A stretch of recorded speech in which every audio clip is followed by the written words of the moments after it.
കൊച്ചി ചെറായി പാലത്തിന് സമീപം ബസ് കുഴിയിൽ വീണൊരു അപകടം ഉണ്ടായി. യാത്രക്കാർ സുരക്ഷിതരാണ്. ബസ്സിൻ്റെ നിയന്ത്രണം നഷ്ടപ്പെട്ടു പോയതാണ് ഈ അപകടം ഉണ്ടാകാൻ കാരണമെന്ന് അറിയുന്നു. എസ് ശ്യാംകുമാർ വിവരങ്ങൾ നൽകും. പറയൂ ശ്യാം.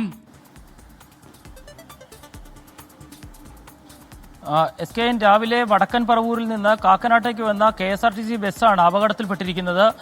വടക്കൻ പറവൂരിൽ വെച്ച് എതിർദിശയിൽ വന്ന സ്വകാര്യ ബസ് അമിത വേഗത്തിൽ വന്ന് വെട്ടിച്ചതോടെ ഈ ബസ്സുമായിട്ട് ഇടിക്കാതിരിക്കാൻ KSRTC ഡ്രൈവർ ബസ് ഒതുക്കുകയായിരുന്നു. ഈ സമയത്താണ് ചെറായി പാലത്തിന് സമീപത്ത് വെച്ച് ബസ് കുഴിയിൽ വീണത്. ബസ്സിലുണ്ടായിരുന്ന യാത്രക്കാർക്ക് നിസ്സാര പരിക്കാണ് ഏറ്റത്. ഒരു സ്ത്രീയെ മാത്രമാണ് കൈക്ക് പരിക്കേറ്റതിനെ തുടർന്ന് ഇപ്പോൾ ആശുപത്രിയിൽ കൊണ്ടുപോയിരിക്കുന്നത്. ഡ്രൈവറുടെ വലിയൊരു ഇടപെടലാണ് ആ KSRTC ബസ്സിൽ ആൾക്കാർക്ക് പരിക്കേൽക്കാതിരിക്കാനായിട്ട് ഇടയാക്കിയത്. അവിടെ സമീപത്തുണ്ടായിരുന്ന കുഴിയിലേക്ക് ബസ്സിന്റെ മുൻഭാഗം ഒരു വശത്തേക്ക് ചെരിഞ്ഞ് വീഴുകയായിരുന്നു. ഏതായാലും മറ്റ് യാത്രക്കാർക്ക് പരിക്കില്ല. സ്വകാര്യ ബസ് KSRTC ബസ്സിന് നേരെ അപകടകരമായ രീതിയിൽ ഓടിച്ചു വന്നതാണ് ബസ് അപകടമുണ്ടാകാൻ ഇടയാക്കിയതെന്നുള്ളതാണ് ഇപ്പോൾ ഡ്രൈവർ മൊഴി നൽകിയിരിക്കുന്നത്. SKN